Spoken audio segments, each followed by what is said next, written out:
This is the physics of music production, a background learning session designed for producers who work by intuition but who want to understand why their decisions work. No visual aids or musical examples are required here. The underlying principles of frequency, harmony, rhythm, and tension will be explained through the lens of the natural world rather than academic tradition. Settle in. The studio is where science meets feeling. Every knob you turn, every note you place on the grid, and every frequency you boost is a deliberate modification of a physical reality. This reality begins in the fundamental laws of nature and ends in the human nervous system. To master production is to move beyond the interface. It is to understand the invisible forces of gravity, tension, and mathematical ratio that govern why a sound feels right or why a rhythm drives the body. We are not here to learn academic rules. We are here to understand the architecture of reality as it is expressed through sound. By connecting your harmonic intuition to the underlying physics, you turn the software into an extension of your intent. What follows is not a manual. It is a map of the territory you have already been navigating by instinct. Every concept we explore is something you have encountered in your work. We are simply giving names to the forces you have been feeling all along. Let us begin at the source. Chapter 1. The Physics of the Grid. Music theory is often presented as a set of rules for performance, a collection of dusty academic constraints meant for the conservatory. But for the electronic producer, music theory is better understood as a map of frequency relationships. It is a topographic guide to the invisible landscape of sound. In the digital environment, we are presented with a vertical grid. This is the piano roll. It is a visual representation of the entire range of human hearing, organized into discrete, manageable landmarks. This program is designed to bridge the gap between your ears and your intellect. It is not an academic exercise, and it requires no visual aids or physical interaction. We are going to take the intuitive decisions you make during every studio session and provide them with a technical vocabulary. We begin with the understanding that you already possess a deep, internalized knowledge of harmony. Your ears have been trained by thousands of hours of repetition, critical listening, and the trial and error of your own productions. Our goal is simply to name the structures you are already building. The vertical axis of your sequencer is a frequency map. Notes at the bottom represent slow, heavy vibrations, the low frequencies that we feel in our chests before we hear them with our ears.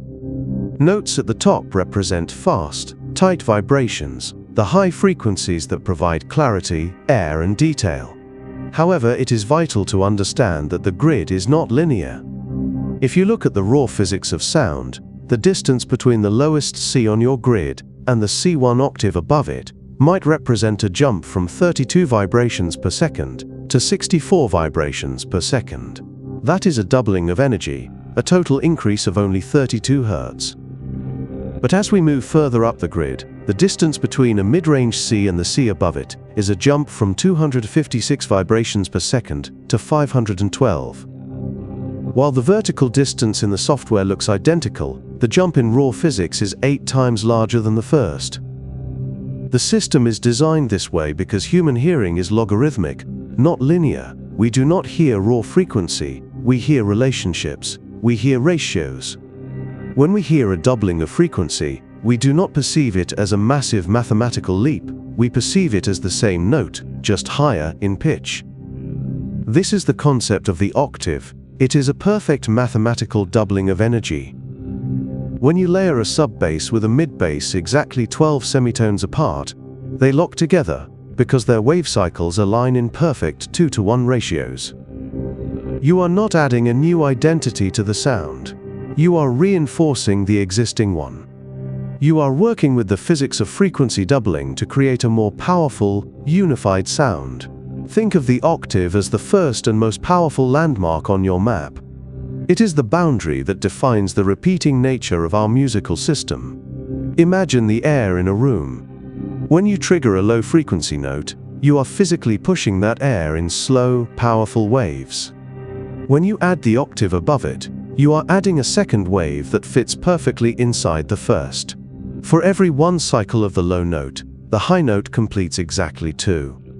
They never clash, they never fight for space, they simply become a thicker, more complex version of the same fundamental truth. This is why the octave is the only interval that feels like home, regardless of the genre or the sound design. It is the physics of alignment. Within a single octave, the Western musical system has identified 12 distinct frequencies, 12 semitones. This 12-tone system is an elegant compromise between mathematics and perception. For centuries, theorists looked for ways to divide the octave into parts that felt natural. When you multiply a frequency by simple ratios, like 3:2 or 4:3, you get frequencies that sound stable and pleasant together. The 12 semitones on your grid are the landmarks that capture as many of these stable relationships as possible within a single octave.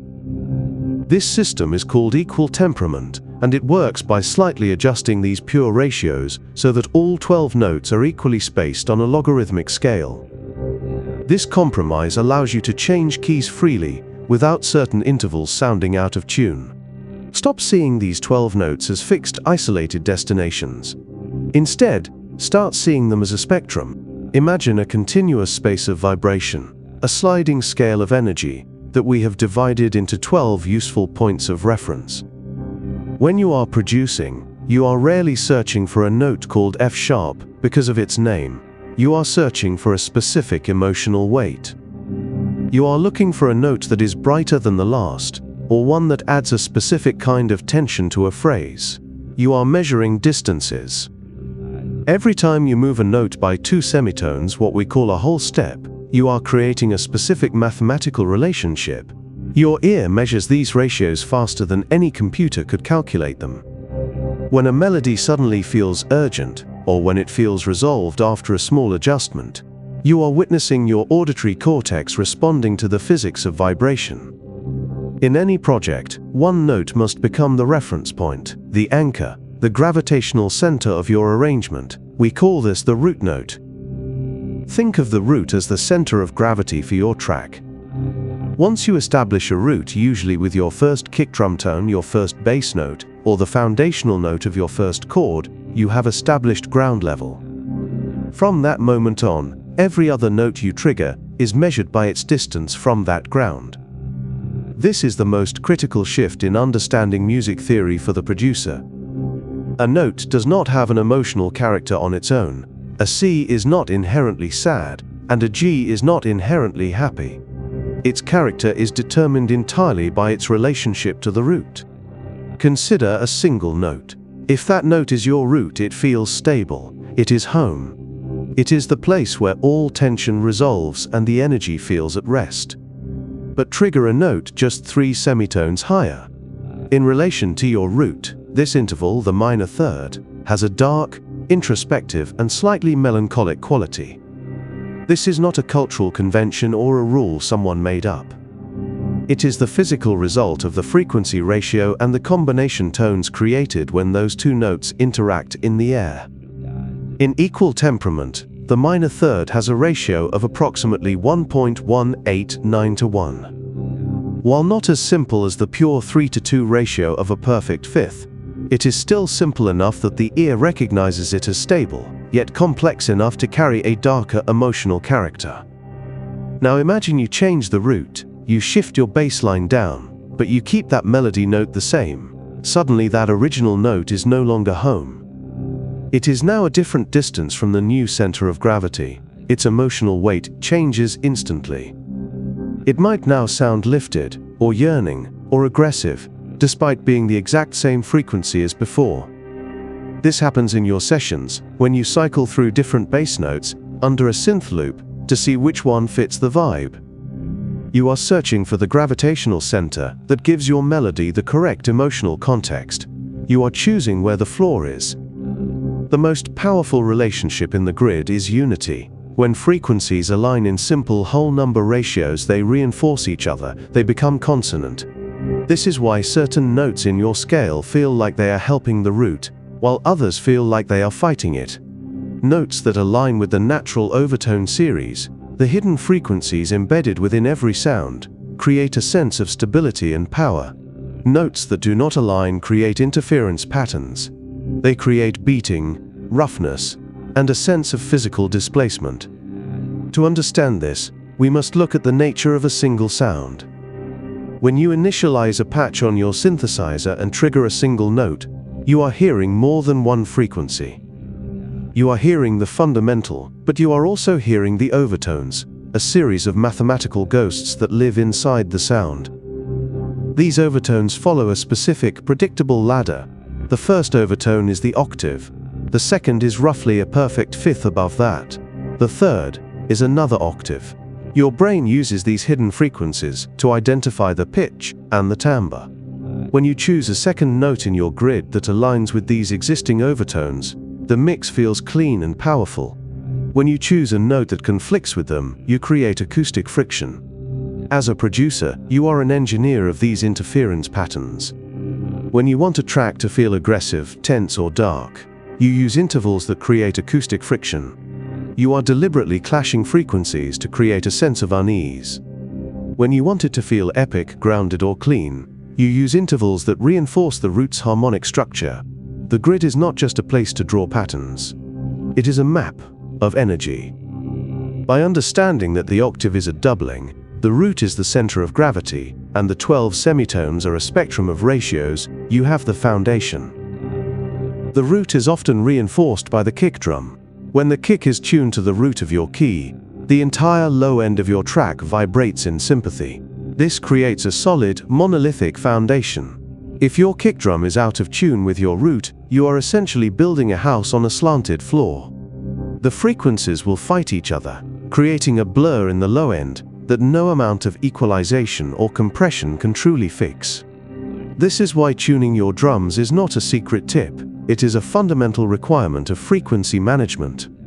Consider the physics of the kick drum. It is a massive burst of energy that occupies the most critical part of your spectrum. If that kick drum is vibrating at 50 Hz, but your bass line is rooted at 54 Hz, those two waves will constantly collide. They will create a wobbling, unstable low end that robs your track of its power. But when you tune that kick to 50 Hz and let your bass line sit on the same frequency, they become a single, unified force. They occupy the same space on the frequency spectrum, reinforcing the root and providing the track with its ultimate center of mass. Now consider the space between the notes. We have 12 semitones, but we rarely use all 12 at once. This is because the human brain craves a degree of predictability within the chaos. By selecting a subset of these 12 notes, which we call a scale or a mode, you are setting the gravitational rules for your specific track. You are telling the listener's brain which notes are safe and which notes are foreign. This creates a sense of place. If you think of the 12 semitones as all the colors available in the universe, a scale is your specific color palette. When you choose a palette of deep blues and grays, and then suddenly introduce a bright neon yellow, the impact is enormous. In music, that neon yellow is a note from outside your scale. It creates a sudden, sharp spike in tension. Think of this as the boundary of your gravitational field. When you stay within your chosen scale, you are building trust with the listener. You are creating a stable environment where they can relax into the rhythm. When you step outside that scale, you are breaking that trust for a specific purpose. You are telling them that the world is more complex or more dangerous than they first thought. This is how you create narrative without words. You are manipulating the expectations of the auditory cortex. The digital grid is your most powerful tool, because it is the only place where time and frequency meet in a way you can conceptualize. The horizontal dimension is your timeline, and the vertical dimension is your frequency. Every note you place is a brick in a structure. If the bricks are too close together in frequency, the structure becomes a solid, muddy mass. If they are too far apart, it feels hollow and weak. As a producer, you are constantly balancing these two axes. You are deciding how thick the structure should be and how long each brick should last. If you place many short notes very close together in pitch, you are creating a dense, high-energy texture. If you use long, sustained notes with wide gaps between them in pitch, you are creating an open, atmospheric space. When frequencies are crowded, they mask each other. This is a physiological limitation of the human ear. If two sounds are too close in frequency, the louder one will completely hide the quieter one. This is why you cannot simply add more layers to make a track sound bigger. Often, making a track sound bigger requires removing notes to allow the remaining ones to breathe. You are creating space for the overtones to exist without being crushed by competing frequencies. This leads us to the concept of harmonic resonance. When you choose notes that share a common mathematical origin, they reinforce each other's energy. They vibrate together in a way that feels natural and powerful. This is the goal of production mastery. It is the ability to choose frequencies that work in harmony with the physics of the room and the physics of human hearing. In your sessions, recognize that every decision you have ever made has been a negotiation with these physical constants. You now have the primary coordinates for your map. You have the ground, the ceiling, and the 12 steps of the ladder. But the map is only useful if you know how to navigate the distances between these points. In the next chapter, we will examine the specific distances between these 12 landmarks. We will explore the intervals and how you can use them to dial in exact emotional states with the same precision you use to dial in a compressor or a filter cutoff. Chapter 2: The Geometry of Emotional Distance. Every decision you make in the piano roll is fundamentally a decision about distance. When you place two notes in your grid, the space between them is not arbitrary, it is a measured relationship. A specific frequency ratio that your auditory system decodes as emotional information before your conscious mind even registers what has happened. This is what we mean by intervals, the distance between any two pitches, measured in semitones. Each of these distances produces a distinct perceptual effect because each one represents a different mathematical relationship between vibrating frequencies. The smallest unit of measurement in Western music is the semitone, one step up or down in your piano roll, the atomic unit of pitch change. Even this minimal distance carries emotional weight. Move a note up one semitone, and you introduce a specific kind of tension: sharp, immediate, unstable. Your auditory cortex recognizes this as a frequency ratio of approximately 1.059 to 1. That is not a simple ratio, it is not a clean mathematical relationship. Your brain processes that complexity as friction, as something that wants to resolve. This is why chromatic movement, stepwise motion by semitones, feels directional. It feels like it is going somewhere, like it is pulling toward a destination. Because perceptually it is, your ear anticipates resolution to a more stable frequency relationship.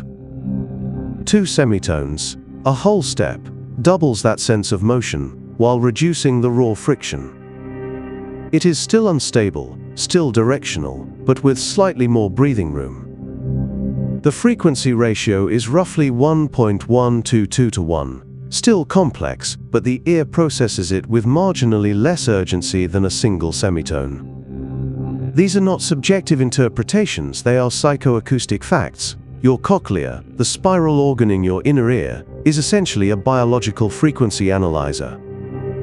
It separates incoming sound waves into their component frequencies and sends that information to your brain. When two frequencies have a simple mathematical relationship, your neural processing recognizes a pattern: stability, consonance. When the relationship is complex, your brain has to work harder to reconcile the information: tension, dissonance. Intervals are the vocabulary of that language.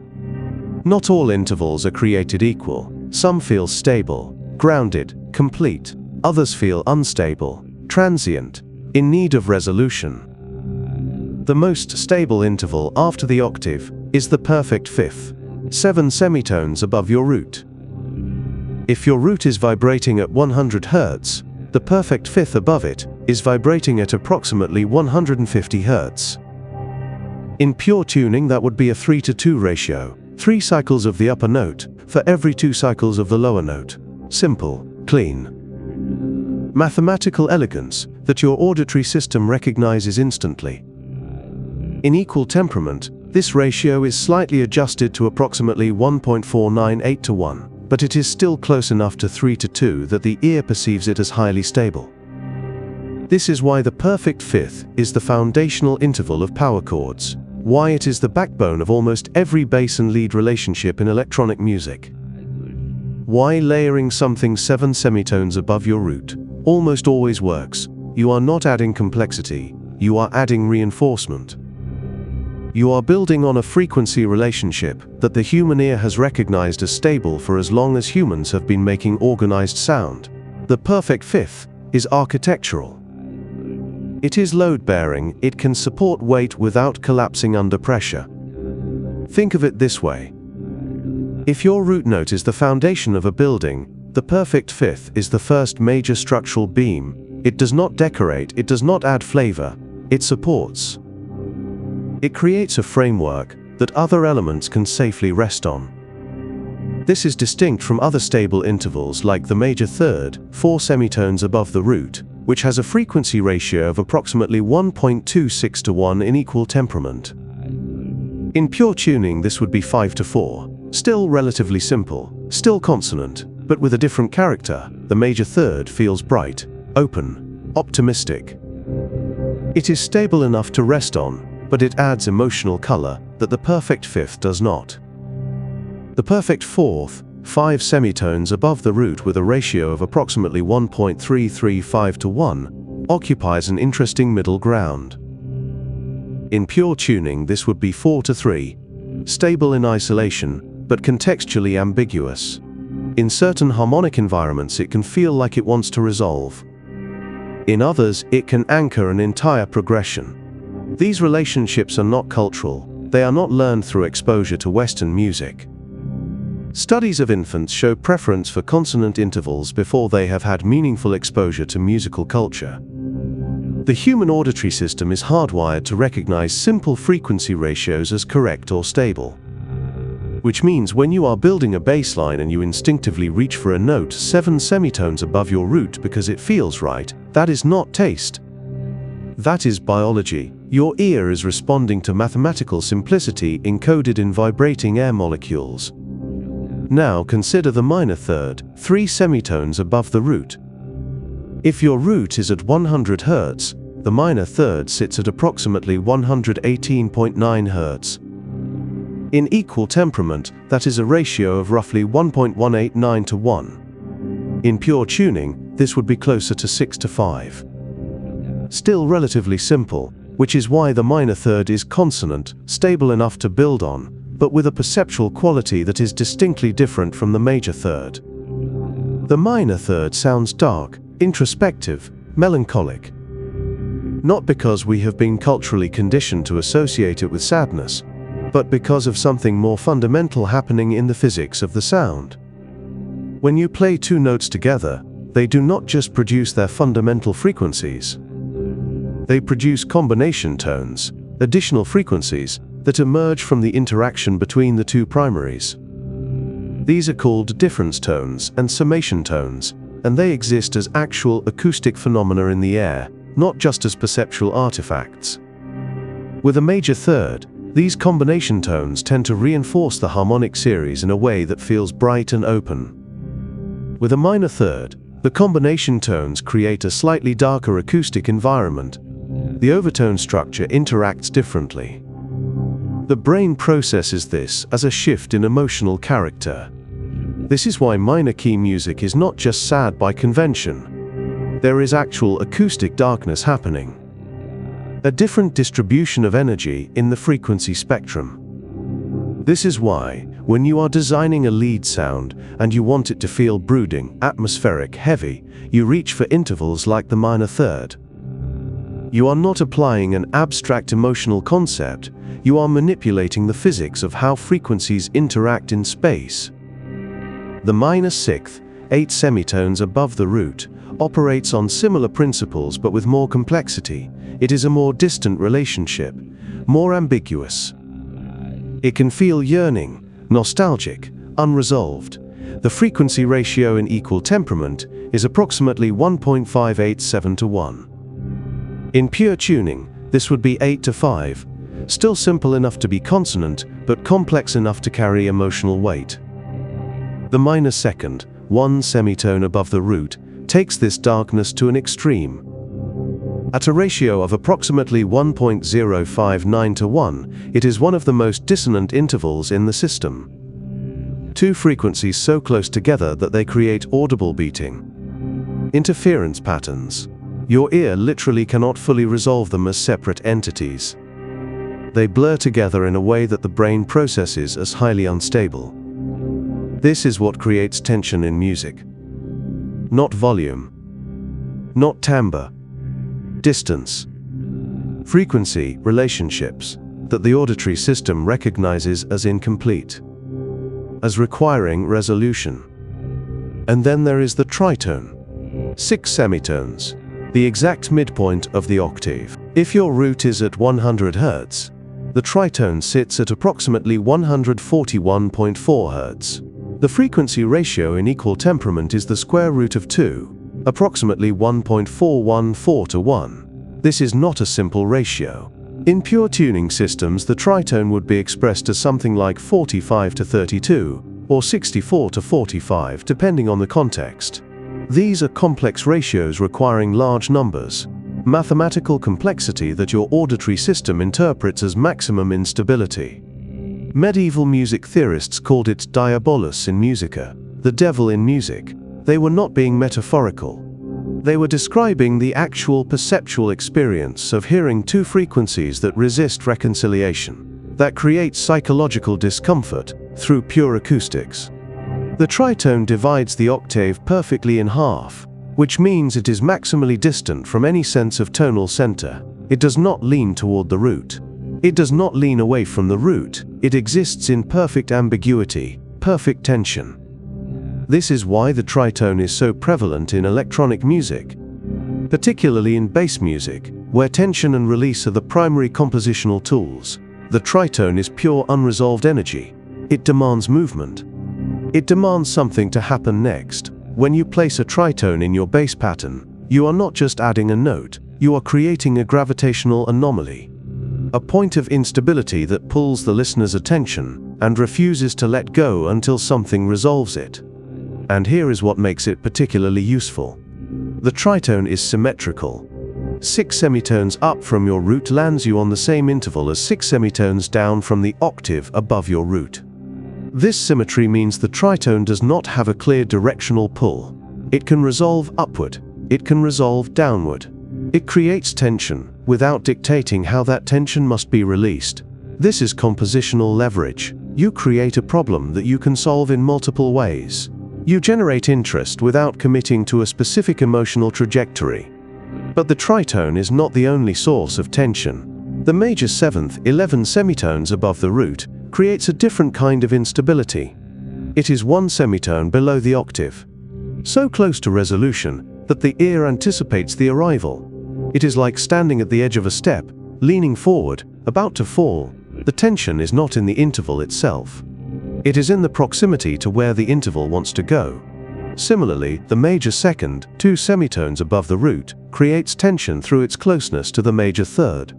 It is sitting right next to a stable interval, which makes the instability feel directional, purposeful.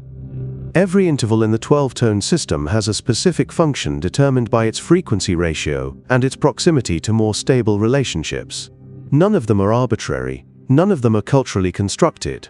They are all expressions of mathematical relationships, decoded by your auditory system and translated into emotional response. So what does this mean for how you work? It means that when you are building a melodic phrase and something feels weak, you do not need to guess, you need to analyze distance. Are you using intervals that are too stable, too close to the root, too consonant to generate interest? When something feels too chaotic, too dissonant, too aggressive, again it is about distance.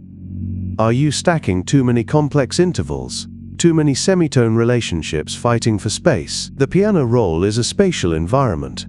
You are not just placing notes, you are creating a geometric structure where every distance has meaning, where proximity determines emotional content. A bass line that moves primarily in perfect fifths and octaves will feel powerful but potentially monotonous. It is all structure, no color. A bass line that uses minor thirds and sixths will feel darker, more emotionally rich, but potentially less grounded. A bass line that incorporates tritones and major sevenths will feel unstable, driving, aggressive, but it needs resolution points or it becomes exhausting. The goal is not to avoid certain intervals or favor others. The goal is to use them intentionally.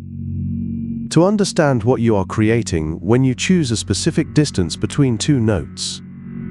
This is why some producers can build tracks that feel effortlessly coherent, while others struggle with elements that never quite sit right. It is not about having better sounds. It is about understanding the geometry, knowing that the emotional impact of your work is determined by the distances between pitches just as much as by the timbres of the sounds producing those pitches. Frequency is physics, intervals are mathematics, emotion is the result of your auditory system processing those relationships. You have been navigating this geometry intuitively. Now you have the framework to navigate it deliberately. In the next chapter, we will examine how these individual intervals combine to create larger gravitational fields. We will explore how certain notes exert literal pull on one another, creating the tension and resolution that acts as the engine of musical movement. Chapter 3: Harmonic Gravity and the Physics of Pull. The concept of a tonic or a home key is not merely a musical tradition. It is a physical phenomenon rooted in the very way sound behaves in space. When we talk about harmonic gravity, we are talking about the way the human brain seeks resolution within a mathematical set of frequencies. If you imagine the 12-tone grid as a physical landscape, the tonic is the lowest point in the valley. It is the center of mass. Every other note in the scale sits at a higher elevation and possesses a specific amount of potential energy. The further a note sits from that center of gravity, the more tension it carries. This creates a specific weight that exerts itself on the expectation of the listener, pulling their perception back toward the floor of the valley. To understand why this happens, we have to examine the interference patterns of sound waves. This is the foundation of psychoacoustics. When two notes are played together, their waveforms interact in a process called superposition. If the peaks and troughs of those waves align frequently, as they do in a perfect fifth, with its near 3:2 ratio, the sound is perceived as stable. The waves meet in regular, predictable patterns. This frequent alignment creates a sense of physical rest for the ear. It is a simple mathematical puzzle that the brain solves instantly. However, when we move toward intervals like the tritone or the minor second, the ratios become much more complex and irregular. The wave cycles do not align for a much longer period of time. This creates what physicists call beating. This is where the amplitude of the combined signal fluctuates in a way that the ear perceives as friction, roughness, or a rapid pulsing. This clash is what we experience as tension. It is a literal and physical pressure that the brain seeks to resolve back into a simpler and smoother ratio. We are biologically wired to prefer the simplicity of stable intervals because they require less neural processing power to decode. In a musical arrangement, this system of tension and release functions like a series of complex weights and pulleys. Every move away from the root note is a pull on a chord. This creates potential energy in the system. If that tension is held for too long without a release, the listener experience becomes one of fatigue. Their nervous system begins to strain under the weight of the unresolved frequency ratios. If it is released too quickly, the journey feels shallow and the emotional impact is lost. Mastering production means understanding exactly how much gravitational pull each note in the scale possesses based on its mathematical relationship to the root. Consider a chord built on the fifth note of your scale. This is what traditional theory calls the dominant chord. When you build a major triad on the fifth scale degree, you create a structure that contains a specific mathematical friction.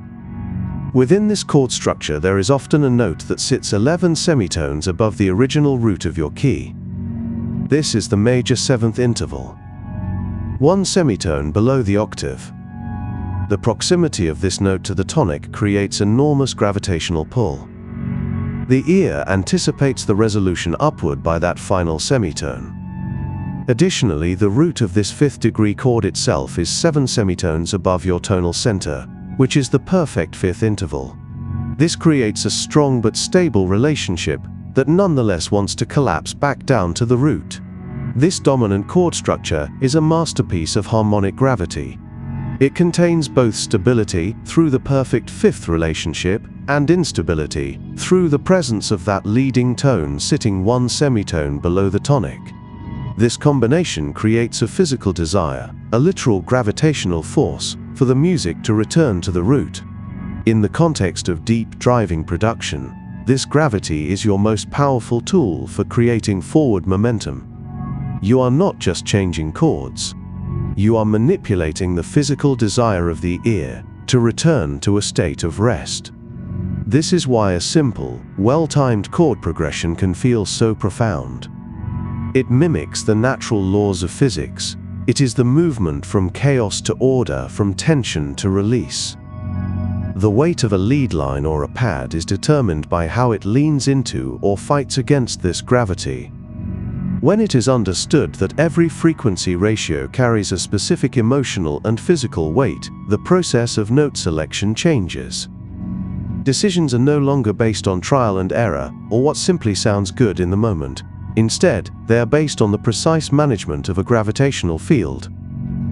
You begin to see your arrangement as a map of energy levels. We must also look at the phenomenon of the harmonic series itself. Every sound with a definite pitch contains a series of overtones. These overtones are integer multiples of the fundamental frequency. If your fundamental is 100 Hz, the overtones appear at 200 Hz, 300 Hz, 400 Hz, and so on. The first few overtones correspond to musically significant intervals. The first overtone at 200 Hz is the octave. The second overtone at 300 Hz is close to the perfect fifth above that octave. The third overtone at 400 Hz is 2 octaves above the fundamental. As we move higher into the harmonic series, the intervals between successive overtones become smaller and the relationships become more dissonant. This is why a low-frequency bass note sounds muddy if you play a complex chord in the sub-regions. The overtones are clashing within what is known as the critical bandwidth of the human ear. The critical bandwidth is the specific frequency range within which the ear cannot distinguish 2 separate tones, resulting in the sensation of roughness. When you place 2 notes too close together in the low end of the vertical axis, you are triggering this biological roughness. You are creating a form of gravity that feels heavy and oppressive rather than melodic. By spreading your chords out as you move down the frequency spectrum, you are respecting the biology of the listener. You are ensuring that the gravity of your track feels intentional and clear. This sense of pull and weight is what gives a track its character.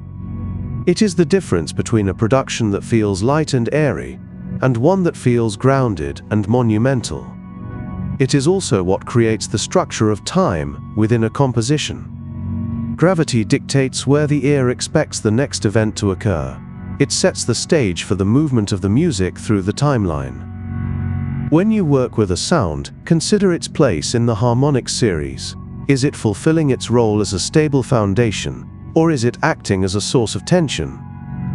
Even a single note can contain within it a whole world of gravitational relationships. By emphasizing certain harmonics over others through filtering or saturation, you are subtly shifting the weight of that note. You are changing its gravitational pull. This level of control is what separates a professional mix from a simple loop. You are not just stacking sounds, you are balancing forces. This pull toward the center is the primary driver of musical narrative. Without it, music is just a series of disconnected events. With it, every note has a purpose. Every chord change is a step on a journey. And every resolution is a homecoming. The architecture of your track is built on these invisible lines of force. Think about the way a pendulum swings. At the height of its arc, it possesses the maximum amount of potential energy. It is momentarily still, but it is heavy with the promise of motion. As it falls back toward the center, that potential energy is converted into kinetic energy. It speeds up as it approaches the midpoint. Music functions in the exact same way. When you move away from the tonic, you are swinging the pendulum upward. You are building potential energy. The further you go, the heavier the music feels. When you return to the root, that energy is released. The return feels inevitable, satisfying, complete. The most sophisticated producers know how to play with this momentum. They do not just return to the tonic immediately. They might swing the pendulum toward a secondary center of gravity, like a chord built on the 6th scale degree or the 4th. This creates a more complex emotional journey. You are essentially creating a solar system of frequencies, where different notes act as planets with their own gravitational fields, all orbiting around the sun that is your home key. In the digital studio, we often rely on visual cues to tell us if a sound is right. We examine spectrum analyzers and waveforms, but gravity is something you feel. It is a sense of rightness or wrongness that comes from the alignment of these mathematical ratios. If a melody feels like it is floating aimlessly, it is because it lacks a clear relationship to the gravitational center. It has no weight. By grounding it in the tonic, or by intentionally creating a tension that pulls toward the tonic, you give that melody a reason to exist. This brings us to the concept of the leading tone. In a major scale, the 7th note is only a half step, one semitone away from the tonic. This proximity creates intense gravitational pull. It is so close to home that the ear practically demands it move that final step. By understanding these specific high-pressure points in the scale, you can dictate exactly how the listener feels. You can create a sense of longing, a sense of triumph, or a sense of deep peace, all by managing how and when you resolve these gravitational tensions. The concept of resolution is central to how harmonic gravity functions. Resolution is not just a theoretical idea. It is a physical phenomenon, where complex frequency relationships simplify into more stable ones. When a leading tone resolves up to the tonic, the frequency ratio shifts from a complex, unstable relationship to the pure simplicity of unison or octave. The brain experiences this as relief. The neural pathways that were working to process the complex ratio can now relax. This is why resolution feels satisfying. It is not a learned response, it is a biological one. Consider the structure of a typical harmonic progression. When you move from a chord built on the root to a chord built on the 4th scale degree, you are moving to a moderately stable position. The 4th is 5 semitones above the root, which in equal temperament has a ratio of approximately 1.335 to 1. This is close to the pure 4:3 ratio, stable enough to feel grounded, but different enough from the root to create a sense of motion. You have left home, but you have not gone far. When you then move to a chord built on the 5th scale degree, you are moving to a position of maximum tension within the diatonic system. This chord, as we discussed, contains the leading tone and other elements that create strong pull back toward the root. You are now at the edge of the gravitational field.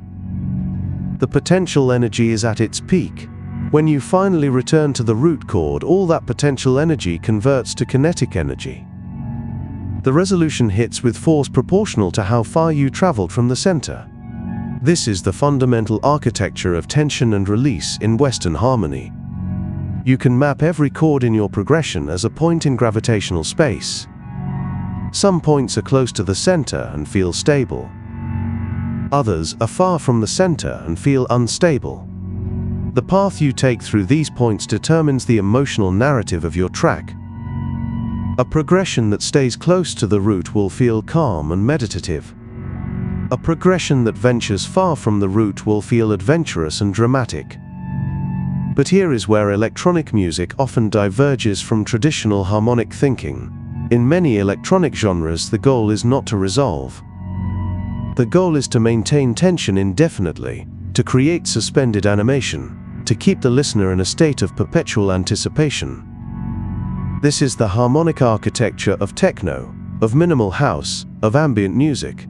Any genre where the aesthetic demands hypnotic repetition rather than narrative development.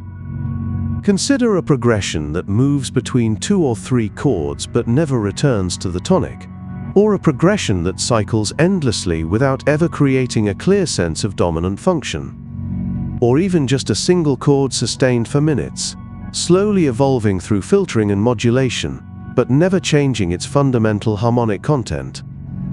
These approaches work because they deliberately avoid gravitational resolution. They keep you orbiting. They maintain potential energy without releasing it. From a psychoacoustic standpoint, this creates a very specific mental state. The auditory system keeps anticipating resolution, keeps waiting for the return to stability, but that return never comes. And after a certain amount of time, the nervous system adapts. It stops anticipating. It settles into the tension as the new baseline.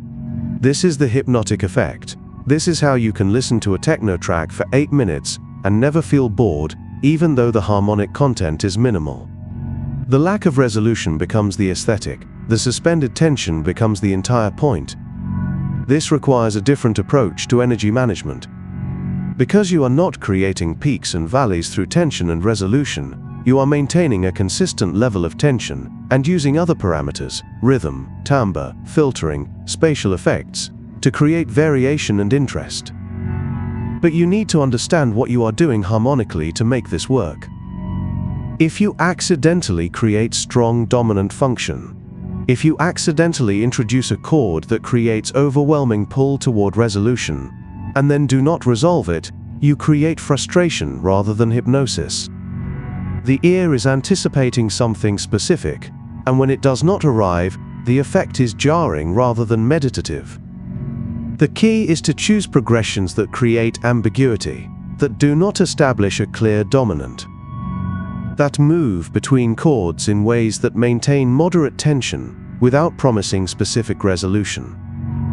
This might mean using modal progressions where the chords are all relatively equidistant from each other in terms of gravitational pull, where no single chord feels like the inevitable destination. Or it might mean using single chord drones where the only movement is in the overtone content, not in the fundamental pitch relationships. Understanding harmonic gravity also means understanding how to use dissonance intentionally. Dissonance is not a mistake, it is a tool. Just as a high-pass filter creates a void in the low end, a dissonant chord creates a void in the harmonic structure. The ear is physically uncomfortable with the clashing ratios and wants to hear them resolve into a consonant chord. By strategically placing dissonant notes or chords at the peak of your energy curve, you are maximizing the tension before the resolution. The more intense the dissonance, the more satisfying the resolution will be. This is the law of contrast. The darker the shadow, the brighter the light feels when it finally arrives.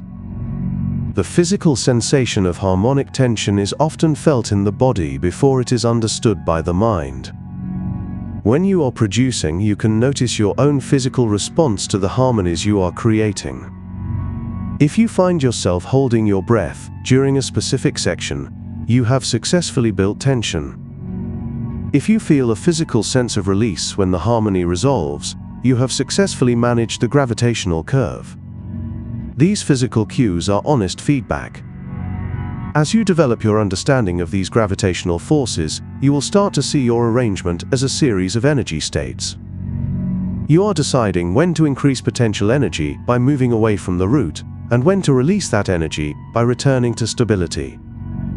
This is a deliberate and technical process. It is about examining your harmonic content and asking yourself where the energy is being stored and where it is being released. The harmonic gravity in your track is what allows it to maintain impact over multiple listens. Every time the listener returns to the track, they can perceive the gravitational architecture more clearly. They can feel how the tension is managed and why the resolutions feel satisfying. This is the mark of sophisticated production. It is a structure that is built on the fundamental physics of sound and perception. You are not just creating pleasant harmonies. You are engineering gravitational fields that guide the listener through an emotional journey. In the next chapter, we will examine how this gravitational energy is distributed over time. We will explore the architecture of tension, how to build and release energy across the entire duration of a production. we will see how the management of harmonic gravity combines with other parameters to create the dynamic curve that keeps a track engaging from beginning to end. We move now from the static map of gravitational forces to the dynamic flow of energy through time. Chapter 4: The Architecture of Tension and Energy Management. We have established the vertical weight of harmony and the gravitational pull toward resolution. Now, we must understand how to distribute these forces across time to build a structure that feels alive. The architecture of tension is the art of managing pressure within a musical composition. It is the calculated distribution of energy over the duration of your track. If a production has no tension, it feels flat and uninspired. It lacks the necessary stakes to keep the mind engaged. If it has too much tension without release, it becomes stressful and exhausting for the listener. The goal is to create a dynamic curve that maintains engagement by constantly shifting the balance between stability and instability. Tension in music is built through the accumulation of energy. In the physical world, energy can be stored as potential energy and released as kinetic energy. In the world of sound, we store energy by increasing the complexity and the density of our material. We can do this through frequency content, amplitude, or rhythmic density. When you add a high-pass filter to a sound and slowly sweep it upward, you are removing the grounding low frequencies. This creates a sense of rising tension because the ear is physically waiting for the return of the bass. You are narrowing the vertical axis, forcing the listener's attention into a smaller and smaller window of frequency. This process creates mathematical expectation. The brain knows the low frequencies should be there, and their absence creates a void that the mind wants to see filled. To understand this more deeply, we must examine the concept of entropy in signal processing. Entropy is a measure of disorder or randomness. A simple sine wave has very low entropy. It is predictable and stable. A burst of white noise has very high entropy. It is chaotic and unpredictable. When we build tension, we are essentially increasing the entropy of our arrangement. We are moving from a state of clear, organized patterns toward a state of dense, vibrating complexity. This increase in randomness puts the human nervous system into a state of high alert. We are biologically wired to pay more attention to chaotic information because, in nature, chaos often signifies a change in the environment or a potential threat. By increasing the entropy of your track, you are reaching into the primal parts of the listener's brain and demanding their full attention. The architecture of tension also involves the way we layer our sounds to create a sense of mounting pressure. This is not just about making things louder, it is about making things thicker. By adding subtle layers of noise, increasing the resonance of a filter, or introducing faster rhythmic subdivisions, we are stacking information until it reaches a breaking point. This is the phenomenon of saturation. In the physical world, saturation occurs when a medium can no longer hold the energy being pushed into it. In music, we create a psychological saturation. We provide so much information and so much frequency density that the listener's brain reaches a state of overload. This overload is the peak of the tension curve. The only possible outcome is a resolution, a sudden clearing of the air that allows the brain to breathe again. Consider the role of oscillator detuning in this architecture. We know that clashing frequencies create physical friction. In the architecture of tension, we use this friction intentionally. By slightly detuning two oscillators on a synthesizer, we create a sense of movement and instability. The beating between the two slightly different frequencies creates a pulsing sensation.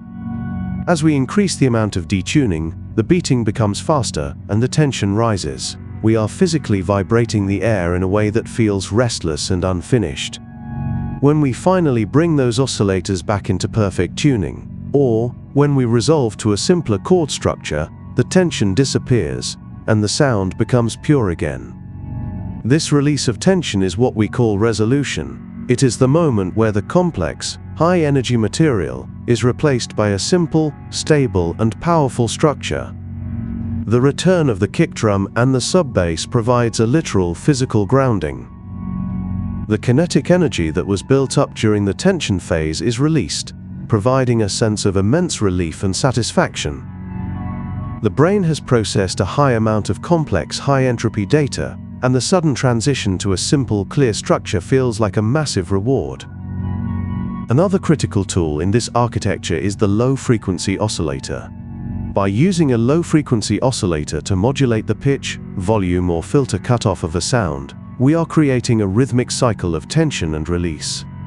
If the modulation is slow, it feels like the track is breathing. It creates a gentle swaying tension that keeps the listener grounded. If we speed up the modulation, we increase the sense of urgency and frantic energy. We are effectively automating the energy curve of the sound, creating a microcosm of the larger structure of the track. You can think of these small cycles of tension as waves on the surface of a much larger tide. As the modulation becomes faster, the waves become closer together, creating a feeling of vibration and pressure that mirrors the larger buildup of the arrangement. We must also discuss the role of white noise and texture in building tension. Noise is a state of maximum entropy. It contains all frequencies at once, providing no tonal center for the brain to latch onto. By slowly fading in a layer of white noise or a field recording of a chaotic environment, you are adding a layer of static pressure to the mix. The listener may not even consciously register the noise, but their brain feels the increasing density of information. When that noise is suddenly cut away, the resulting clarity feels like stepping out of a crowded room into a quiet field. The contrast is what creates the emotional impact. This use of noise acts as a physical weight that is placed on the composition, increasing the gravitational pull toward the eventual resolution. Contrast is the most powerful architectural tool at your disposal. A whisper can be more tense than a scream if it is placed in a moment of absolute silence. Silence itself is a physical force in music. By suddenly cutting the audio, you are creating an immediate vacuum. The mind rushes to fill that vacuum with expectation. This is based on the principle of momentum. If the listener has just experienced a high-energy buildup, a sudden silence is not just nothing. It is a silence that is heavy with the memory of the sound that preceded it. The longer you hold that silence, the more the tension grows. The return of the sound, no matter how simple, then carries massive weight. You are using time to magnify the impact of your frequencies. In a long-form production, the architecture of tension must be managed with extreme care. You cannot keep the energy at a peak for the entire duration, nor can you stay in a valley of low energy forever. You must create a narrative of peaks and troughs. This is the geometry of energy. Each peak should be slightly different from the last, providing a new challenge for the mind to process. Perhaps the first peak is built on frequency density, while the second is built on rhythmic complexity. This variety ensures that the brain does not become habituated to the tension itself. Each trough should provide enough rest for the listener to prepare for the next climb. You are managing the stamina of the listener's attention over several minutes.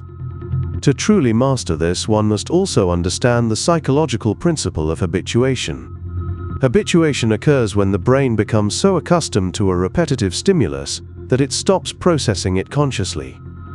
In music, if a loop repeats perfectly for too long, the listener stops hearing it. The tension disappears not because it was resolved, but because it was ignored. To prevent this, you must introduce microscopic changes to the architecture. These changes can be as simple as a slight shift in the decay time of a reverb, or a gradual increase in the resonance of a filter.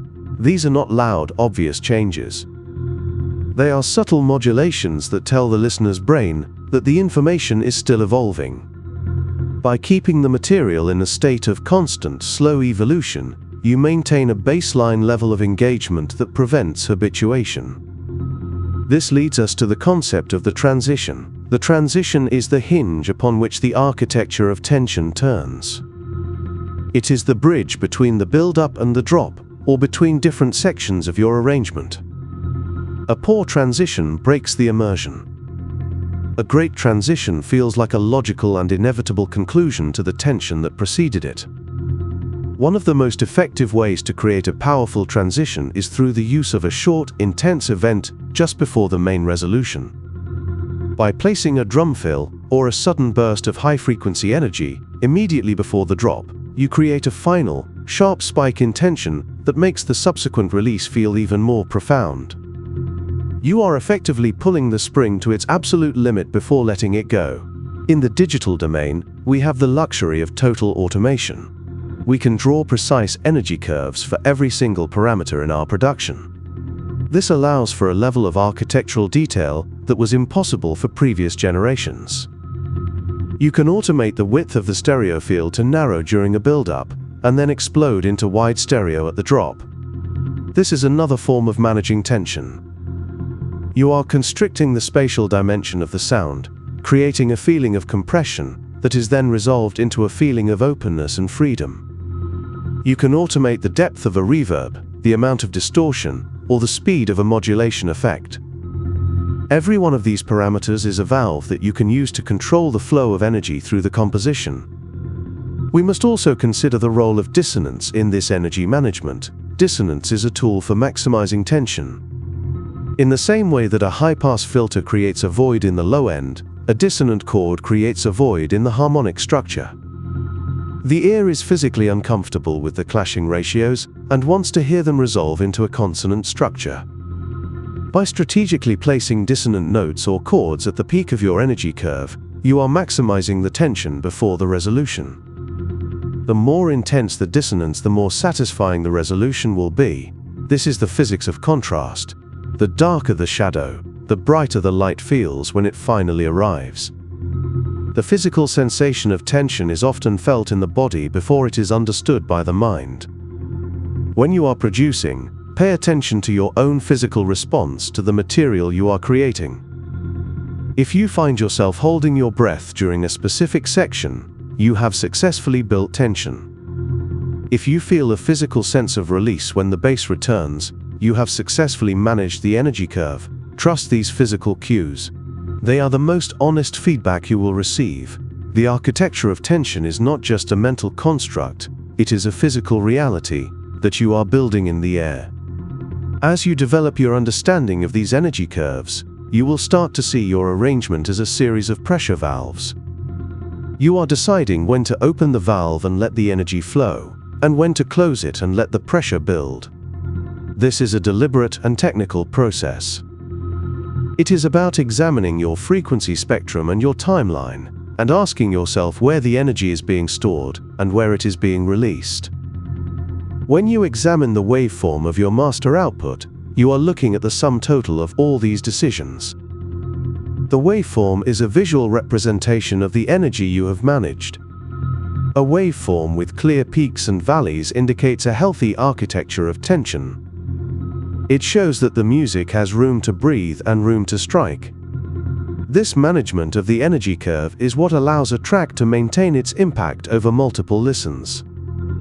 Every time the listener returns to the track, they discover new details in the architecture, new ways that the tension is managed, and new reasons to stay engaged. This is the mark of professional production. It is a structure that is built to last. In the next chapter, we will examine how this energy is carried forward through rhythmic structures. We will explore how the division of time into geometric patterns creates the pulse that drives the architecture forward. We move now from the static architecture of tension to the dynamic engine of rhythm. Chapter 5: Rhythmic Geometry and the Division of Time. Rhythm is the organization of time into predictable structures. Just as pitch exists on a grid of frequency relationships, rhythm exists on a grid of temporal relationships. In the digital environment, this grid is displayed explicitly.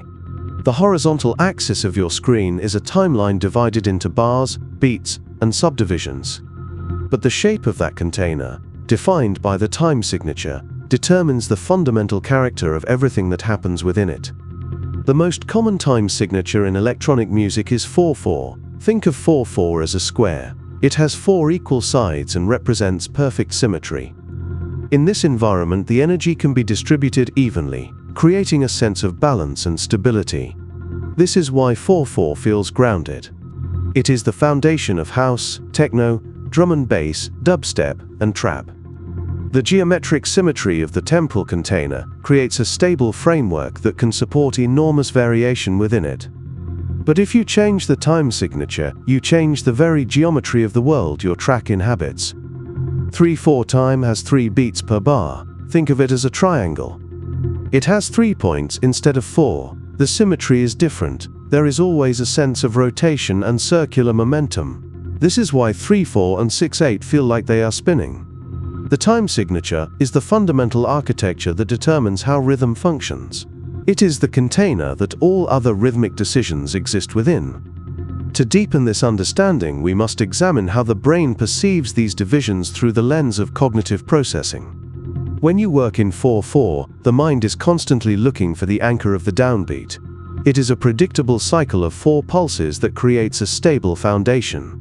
This stability allows you to layer complex material on top without the listener losing their place. However, when we move into subdivisions like 16th notes or triplets, we are effectively dividing the space inside that square into smaller and smaller units. We are increasing the temporal resolution. The higher the resolution, the more information the brain has to process per second. This is why faster rhythmic subdivisions often correlate with higher perceived energy or tension. Within that temporal container, you have choices about where to place energy. The simplest approach is to place energy on the primary beats. A kick drum on every quarter note. This creates maximum stability. It is the temporal equivalent of staying at the gravitational center. It provides a pulse that the listener's body can lock onto without effort. This is essential for the process of entrainment, where the listener's internal biological rhythms, such as their heart rate or neural oscillations, align with the external pulse of the music. But stability alone can become predictable. This is where syncopation enters as a necessary form of temporal friction. Syncopation is the placement of rhythmic emphasis on the subdivisions between the primary beats. These are the offbeats, the gaps.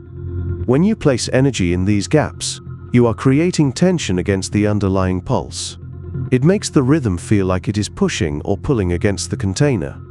This is the physics of groove. The human brain tracks both the steady container and the deviations from that container simultaneously. That dual processing, holding the steady pulse in one part of the mind while tracking the unexpected accents in another, creates the sensation of groove. Now, let us extend this concept to polyrhythm. This is where the structural logic of rhythm reveals itself. A polyrhythm occurs when multiple temporal grids exist simultaneously, each with its own mathematical structure. The simplest and most foundational polyrhythm is 3/4. Imagine one element in your track cycling every 3 beats while another cycles every 4. They align perfectly at the very beginning, but then they immediately begin to diverge. They interact in constantly changing ways, creating a shifting landscape of accents. This divergence creates a phenomenon similar to beating in the vertical axis of frequency. Just as 2 slightly detuned oscillators create a physical pulse of interference, 2 competing rhythmic grids create a psychological pulse of interference. This interference is what keeps the mind in a state of active listening. Because the patterns take time to realign, the listener cannot simply predict what is coming next.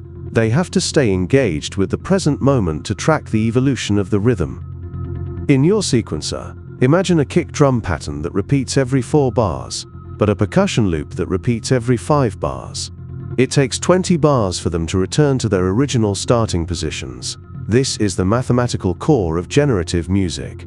Multiple independent temporal cycles running at different speeds create a rhythmic environment that feels alive and organic, rather than mechanical. Polyrhythms prevent habituation. By constantly shifting the relationships between elements, you keep the auditory cortex engaged. The grid in your music production software is mathematically precise. It is perfect. But human perception of time is not. When you quantize every single note to the exact center of the grid, you create a rhythm that is technically perfect, but potentially sterile. To create a professional groove, we must examine micro-timing. This is the study of the spaces between the lines. Consider the ghost note. These are low-velocity hits, usually on a snare or a hi-hat, that fill the gaps between the primary accents. They create a sense of continuous, rolling motion. But the true transformation happens when you move these notes slightly off the grid. When you delay a snare hit by just a few milliseconds, Placing it slightly behind the mathematical center of the beat, you create a feeling of relaxation. We call this laying back. It makes the rhythm feel heavy, deep, and confident. When you push a note slightly ahead of the beat, you create urgency. The rhythm feels like it is leaning forward, driving with high energy. This is not a mistake, it is a choice. You are manipulating the listener's perception of time itself. You are changing the physical weight of the music. Velocity is the other half of this equation. In the natural world, no two drum hits are ever identical in volume. When you vary the velocity of your hits, you create an internal pulse within the pattern. You are giving the rhythm a breath. You are creating a hierarchy of importance. Without these variations, the rhythm is a static, flat object. With them, it becomes a living process. You are simulating the physics of a physical body in motion. You are making the machine feel like it has a pulse. Rhythm and harmony are not separate entities. They are interconnected aspects of the same structural reality. Consider how harmonic rhythm, the rate at which your chords change, affects the perception of tempo. If your chords change every bar in a track set at 120 beats per minute, it feels synchronized and steady. But if you keep the tempo the same and make the chords change every 2 beats, the harmonic rhythm is now moving at double speed.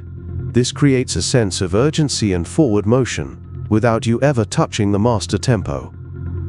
You are essentially shifting the gear of the listener's expectation. To further refine your rhythmic intelligence, we must examine the concept of the Euclidean rhythm. In mathematics, a Euclidean rhythm is the most even distribution of a set number of pulses across a set number of steps. These rhythms are found in almost every culture on Earth because they satisfy the brain's desire for both symmetry and variety. For example, the clave rhythm in Afro-Cuban music or the rhythmic cycles of Indian classical music can often be mapped to Euclidean patterns. When you use these patterns in your production, you are utilizing a mathematical language that has been refined by thousands of years of human evolution. You are using the most efficient way to divide time while maintaining a sense of drive. We must also consider the role of silence in rhythm. A rhythm is not just a collection of sounds, it is a collection of silences. The space between the notes is what defines the shape of the groove. If you fill every 16th note on the grid, you have no rhythm. You only have a continuous stream of sound. By strategically removing notes, you create a shape. This is similar to the concept of negative space in visual art. The listener's brain fills in the gaps, creating a sense of active participation. The more sophisticated the use of silence, the more the listener is invited to feel the rhythm rather than just hear it. In long-form production, the management of rhythm requires an understanding of long-range cycles. Just as we have small subdivisions of the beat, we have larger cycles of the phrase, the section, and the entire track. A professional producer knows how to keep the listener engaged by introducing subtle variations at each of these levels. Perhaps the hi-hat pattern changes every 8 bars, or the velocity of the kick drum slowly drifts over 32 bars. These changes are often too subtle to be consciously noticed, but they prevent the brain from becoming habituated. They tell the nervous system that the environment is still evolving, which keeps the listener in a state of immersion. You are creating a fractal of rhythm, where complexity exists at every level of magnification. We must also explore the concept of temporal masking. This occurs when 2 rhythmic events happen too close together in time, causing the brain to perceive them as a single blurred event. This is the horizontal equivalent of the critical bandwidth we discussed in the vertical axis. To maintain a clear and powerful groove, you must ensure that your primary rhythmic elements have enough space to be perceived distinctly. If your kick drum and your bass transient are fighting for the same millisecond of time, the energy of both will be diminished. By using sidechain compression or manual timing shifts to separate these events, you are respecting the biology of the listener. You are ensuring that every hit has the maximum possible impact on the nervous system. This brings us to the science of the transient. The transient is the initial burst of energy at the very beginning of a sound. It is the information that the brain uses to identify the source and the timing of a rhythm. If your transients are buried or softened, the rhythm will feel unclear and indistinct. If they are too sharp and loud, the rhythm will feel aggressive and fatiguing. A professional producer manages these transients with extreme care, using compression and saturation to shape the attack of every sound. You are essentially designing the impact of the rhythm, ensuring that it hits the listener exactly where it needs to. Consider the concept of rhythmic phrasing. This is the idea that a rhythm should not just be a repetitive loop, but a series of sentences that form a paragraph. A phrase might last 4 bars, with the first 3 bars establishing a pattern and the 4th bar providing a variation or a comment on that pattern. This creates a sense of call and response within the rhythm. It gives the music a sense of narrative and direction. By thinking in phrases rather than loops, you are ensuring that the horizontal axis of your track remains interesting and engaging for its entire duration. We must also examine the interplay of textures in rhythm. A rhythm is not just about the timing of the hits, but the timbre of the sounds. A heavy, distorted kick drum creates a different rhythmic geometry than a short, clicky one. A long, sustained cymbal creates a different sense of time than a sharp, muted one. By carefully choosing the textures of your rhythmic elements, you are painting your geometric shapes with different colors and weights. You are adding a vertical dimension to your horizontal patterns. This is the intersection of all the axes we have discussed: frequency, time, gravity, and architecture, meeting in the single, unified point of the beat. This unified field of rhythm is what creates the hypnotic quality of great electronic music. When the vertical, horizontal, and gravitational forces are all perfectly aligned within a complex geometric structure, the listener enters a state of flow. Their mind stops analyzing the individual parts and begins to experience the music as a single, vibrating entity. The study of rhythmic geometry is the key to unlocking this state of flow. It is the engine that drives the music forward and the heart that beats in the chest of the composition. By understanding the mathematics of time and the physics of the grid, you are moving from a state of guessing to a state of knowing. You are no longer just making beats. You are constructing temporal universes. In our final chapter, we will synthesize all of these elements and examine the complete framework. We will see how frequency, gravity, tension, and rhythm combine to create the total experience of music production. Chapter 6: The Complete Framework and Rhythmic Intelligence. We have explored the vertical stack of frequency, the gravitational pull of harmony, the architecture of tension, and the geometric division of time. Now we must synthesize these elements into a complete understanding of music production as a physical and psychological process. Every element we have discussed is interconnected. The grid of frequencies, the pull of gravitational centers, the management of energy, and the organization of rhythm are not separate domains. They are different aspects of the same unified field of sound. When you sit down at your workstation, you are engaging with universal laws. Every decision you make, whether it is the placement of a hi-hat or the tuning of a kick drum, is a ripple in this field. The framework we have built over these chapters is not a set of rules to memorize, it is a lens through which you can view your work. It is a way of understanding why certain decisions feel right and why others feel wrong. Let us return to the concept of the grid. The piano roll is a frequency map where every vertical position corresponds to a specific rate of vibration. The 12 semitones per octave are not arbitrary. They are carefully chosen points on a logarithmic scale that capture the most important frequency relationships. The octave, the doubling of frequency, is the most fundamental relationship. It creates unity across different registers. The perfect fifth, with its near 3:2 ratio, is the most stable interval after the octave. It provides structural support. The minor third, with its darker combination tones, creates emotional depth. The tritone, with its complex ratio and maximum instability, creates tension that demands resolution. Every time you place a note in your grid, you are creating a relationship. If you have established a root, a gravitational center, then every other note is measured by its distance from that center. Close intervals like the minor second create high friction and instability. Wide intervals like the perfect fifth create stability and support.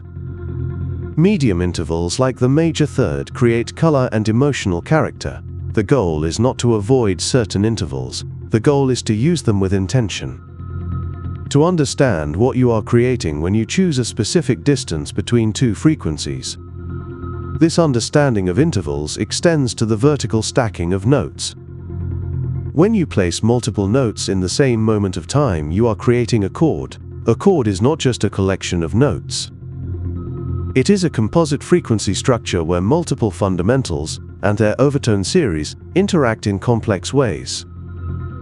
A simple triad, 3 notes arranged in specific intervals, creates a stable harmonic foundation. Adding a 4th note, such as a 7th, increases the harmonic complexity and creates a richer texture. But it also occupies more frequency space, leaving less room for other elements.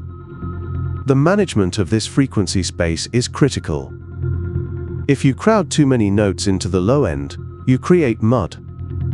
The critical bandwidth of human hearing means that frequencies too close together in the bass register will create roughness rather than clarity. By spreading your chords out as you move down the frequency spectrum, you respect the biology of the listener. You create a mix that feels clear and powerful rather than confused and oppressive.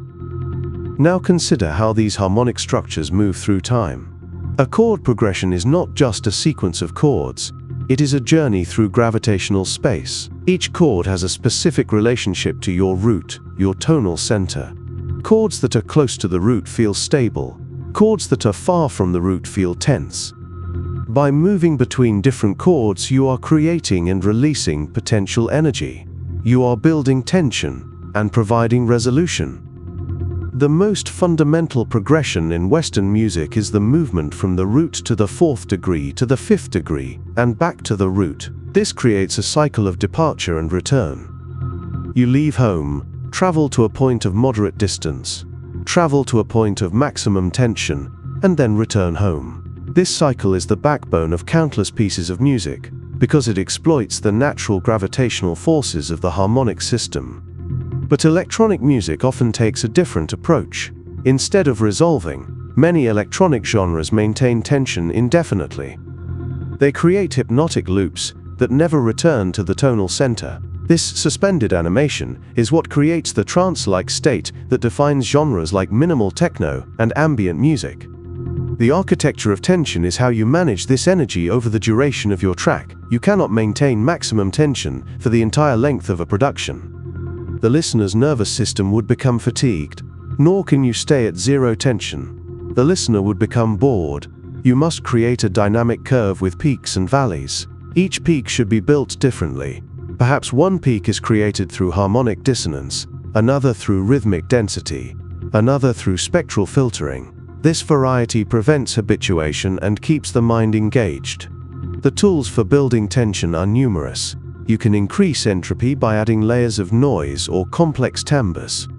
You can narrow the frequency spectrum with a high-pass filter, creating a sense of rising energy.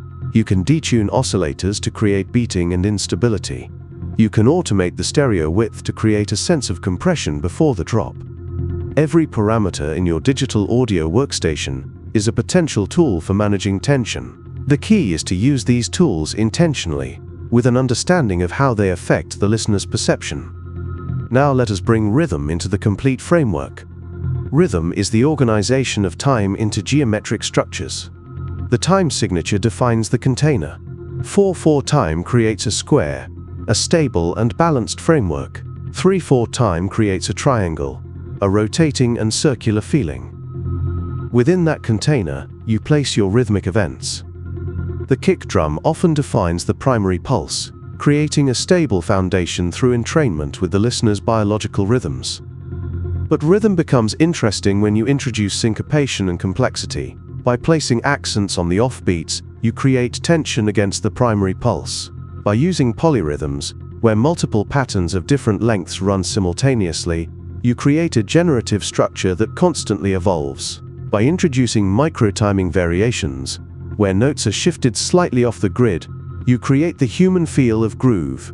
By varying the velocity of your hits, you create a dynamic hierarchy that makes the rhythm breathe. The interplay between harmonic rhythm and temporal rhythm is crucial.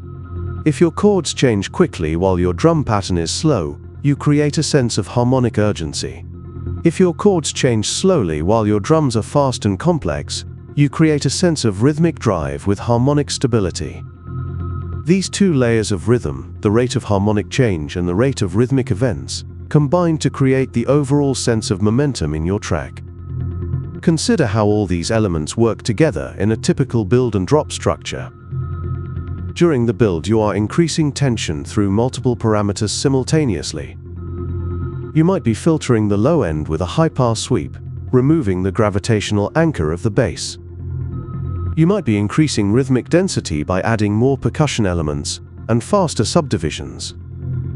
You might be introducing harmonic tension by holding on a chord that is far from the tonal center, perhaps a chord built on the fifth degree with its strong pull toward resolution. You might be adding layers of noise to increase the entropy of the signal. You might be narrowing the stereo width to create a sense of compression. All of these parameters are working together to create a state of maximum potential energy. The listener's nervous system is in a state of high alert. Their auditory cortex is processing complex high-entropy information. Their body is anticipating the release. And then comes the drop. Suddenly, all that potential energy converts to kinetic energy. The high-pass filter opens, and the full spectrum of bass frequencies returns. The rhythmic complexity simplifies to a solid, driving pattern. The harmony resolves back to the root chord, releasing all the gravitational tension. The noise layers cut away, leaving clean, powerful timbres. The stereo field explodes outward into wide, spacious sound. This release is satisfying because it is physical. It is not just a change in the music, it is a change in the state of the listener's nervous system. The complex processing load suddenly gives way to simple, clear patterns. The biological systems that were in high alert can now relax into the stable pulse. This is the power of understanding production as a physical and psychological process. You are not just arranging sounds. You are architecting experiences that operate on the fundamental laws of perception. Now, let us consider the role of repetition and variation in maintaining engagement over long durations. The human brain is a pattern recognition machine. When it encounters a pattern, it attempts to predict what will come next. If the pattern repeats exactly, the brain quickly learns it and stops paying attention. This is habituation. The music becomes background noise because it no longer provides new information. To prevent habituation, you must introduce variation. But the variation must be carefully calibrated. Too much variation, and the pattern becomes chaotic. The brain cannot find a foothold, and the music feels random rather than intentional. The solution is to introduce subtle, gradual changes. Perhaps your hi-hat pattern changes slightly every 8 bars. Perhaps the filter cutoff on your pad slowly drifts upward over 32 bars. Perhaps a new textural layer fades in so slowly that the listener does not consciously notice when it arrived. These micro-variations tell the brain that the environment is still evolving. They prevent habituation while maintaining the overall structure and groove. This is the fractal nature of professional production. Variation exists at every time scale, from the individual hit velocity to the overall arrangement structure. We must also address the role of dynamics in the complete framework. Dynamics refer to the changes in loudness over time. In the digital domain, we have enormous control over dynamics through automation and processing. But dynamics are not just about making things louder or quieter. They are about managing the perceived energy and impact of your material. A sudden drop in level can be just as powerful as a sudden increase, depending on the context. The contrast is what matters. Consider the use of silence as a dynamic tool. A moment of complete silence in the middle of a dense, driving track creates enormous tension.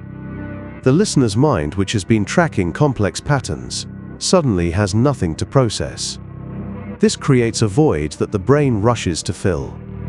When the sound returns, even if it is at a moderate level, it feels massive because of the contrast.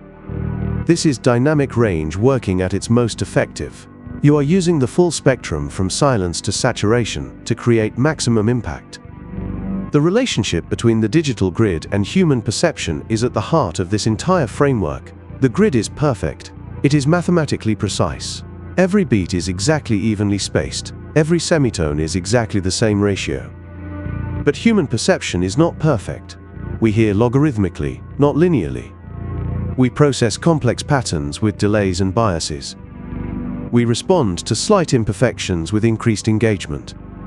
The art of production is learning to work with both the precision of the digital tools and the imperfections of human perception. This is why quantization is both a blessing and a curse. It allows us to create perfect rhythmic grids, but those perfect grids can feel lifeless. The solution is to use quantization as a starting point and then introduce controlled deviations.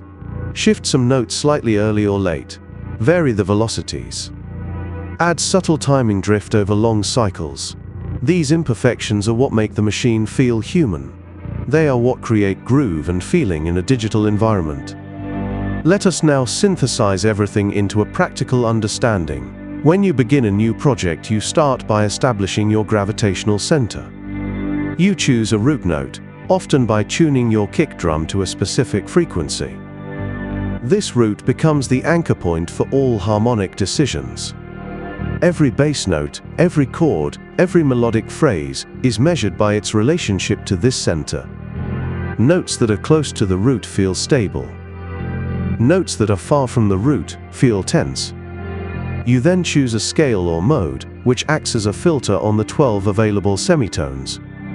This filter defines which notes feel native to your track and which notes feel foreign. By staying within this filter, you create a coherent harmonic environment.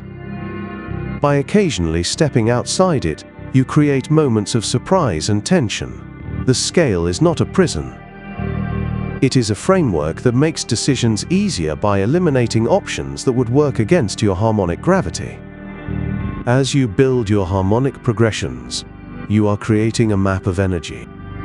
Each chord is a point in gravitational space with a specific amount of potential energy based on its distance from the root. You can choose to create progressions that resolve, that return to the root, and release their tension. Or you can choose to create progressions that suspend, that maintain tension indefinitely to create a hypnotic state. Neither approach is superior. They are different tools for different aesthetic goals. Simultaneously, you are organizing time through rhythm. You establish a primary pulse, usually with a kick drum, that creates entrainment with the listener's biological rhythms. You then add layers of syncopation, polyrhythm and microtiming variations to create complexity and groove. You use dynamics and velocity to create hierarchy and breadth in your rhythmic patterns. You think in phrases rather than loops, ensuring that your rhythms have narrative direction rather than just repetitive stability. Throughout the entire process, you are managing the architecture of tension. You are deciding when to increase entropy and when to simplify. When to filter away the low end and when to bring it back. When to add noise and complexity, and when to strip everything down to clean, powerful elements. You are creating a dynamic curve that keeps the listener's nervous system engaged without fatiguing it. You are using contrast, the movement between tension and release, complexity and simplicity, to create emotional impact. All of these decisions are informed by an understanding of the underlying physics. You know that the octave is a doubling of frequency, which is why octave layering creates unity rather than conflict. You know that the perfect fifth has a simple ratio, which is why it feels stable and supportive. You know that the tritone has a complex ratio, which is why it feels tense and unstable. You know that syncopation creates tension against the pulse, because the brain is tracking two temporal patterns simultaneously. You know that micro-timing variations create groove, because they simulate the natural imperfections of human performance. This knowledge does not restrict your creativity. It enhances it. When you understand why something works, you can make it work better. When you understand why something does not work, you can fix it quickly, rather than spending hours in trial and error. The framework gives you a map of the territory. You are still free to explore that territory in any way you choose, but you are no longer lost in the dark. Consider the concept of workflow efficiency. When you deeply understand these principles, your decision-making becomes faster and more confident. You are not endlessly auditioning random notes, hoping something clicks. You know that if you need more tension, you reach for intervals that are close to the notes you already have, like minor seconds or major sevenths. You know that if you need more stability, you reach for perfect fifths or octaves. You know that if you need more color, you reach for thirds or sixths. The framework turns intuitive feelings into actionable decisions. The same applies to problem solving. When a mix feels muddy, you know to examine the low end for frequency crowding. You know that spreading out your chord voicings or using inversions to raise the lowest notes can create clarity. When a rhythm feels flat, you know to examine the velocity and timing.